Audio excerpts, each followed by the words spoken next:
হুজুর আপনি কেমন আছেন? আলহামদুলিল্লাহ ভালো আছি। আপনাকে একটি ইসলামিক প্রশ্ন করতে চাই, আপনি কি প্রস্তুত আছেন? জি ইনশাল্লাহ।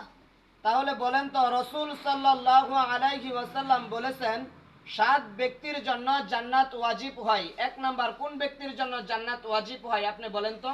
কন্যা সন্তান লালন পালনকারী। মাশাআল্লাহ। হুজুর আপনি বলেন তো 2 নাম্বার কার জন্য জান্নাত ওয়াজিব হয়? পরিপূর্ণ অজু সহ সালাত আদায়কারী। মাশাআল্লাহ। হুজুর আপনি 3 নাম্বার বলেন তো কার জন্য জান্নাত ওয়াজিব হয়? যে মৃত ব্যক্তির প্রশংসা করে। মাশাআল্লাহ।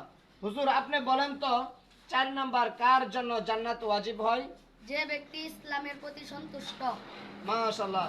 হুজুর আপনি 5 নাম্বার বলেন তো কার জন্য জান্নাত ওয়াজিব হয়? যে ব্যক্তি আল্লাহর রাস্তায় জিহাদ করে। মাশাআল্লাহ।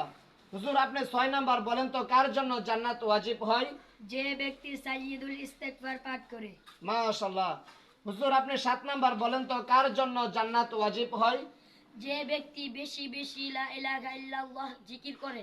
মাশাআল্লাহ, অনেক সুন্দর হয়েছে।